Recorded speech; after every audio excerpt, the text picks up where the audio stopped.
महायुतीला आतापर्यंत 3 ठिकाणी बंड शमवण्यात यश. महायुतीच्या नेत्यांनी मिळून निर्णय घेतलाय. बंडखोरांनी अर्ज मागे घ्यावा. रवींद्र चव्हाणांच्या सूचना. तर सर्व जागांवरती महायुतीच्या विजयाचा विश्वास व्यक्त. विधान परिषद निवडणुकीत शिंदेंच्या सेनेतील 2 बंड शमली. छत्रपती संभाजीनगर जालन्याच्या जागेवरनं सत्तार माघार घेणार. तर रायगडमध्ये शिंदेंच्या शिवसेनेच्या जुईली दळवी यांचा अर्ज मागे. उपमुख्यमंत्री शिंदेंकडनं भरत गोगावले आणि महेंद्र दळवींमधली नाराजी दूर. अर्ज मागे घेण्यावरनं महेंद्र दळवी नाराज होते.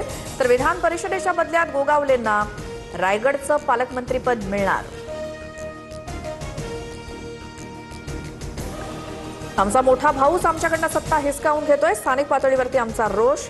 मुख्यमंत्री फडणवीसांशी चर्चा करून निर्णय घेणार. अब्दुल सत्तार यांचं विधान.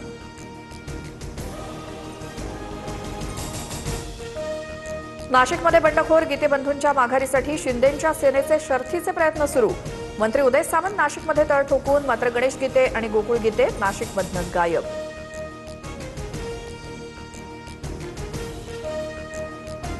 नाशिक विधान परिषदेची निवडणूक एकतर्फी दिसत होती. त्यामुळे अर्ज न भरणं ही चूक नाही. संजय राऊतांचं भाष्य.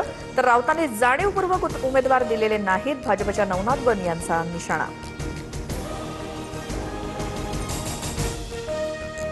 सत्ताधाऱ्यांनी परिषदेच्या उमेदवारीसाठी 50 कोटी रुपये घेतले. निवडणुकीत 50-50 50-50 कोटींचा घोडेबाजार. रोहित पवारांचा आरोप. तर महायुतीत कार्यकर्त्यांना बघून तिकीटं दिली जातात. नवनाथ बन यांचं प्रत्युत्तर. सोलापुरात विधान परिषद निवडणुकीत काँग्रेसला मोठा धक्का. आदित्य फत्तेपूरकरांचा अर्ज बाद. अर्जावरती बोगस सही. सूचक नागेश भोसलेंचाच आक्षेप. तर भाजपनं दबाव टाकल्याचा प्रणिती शिंदेंचा आरोप.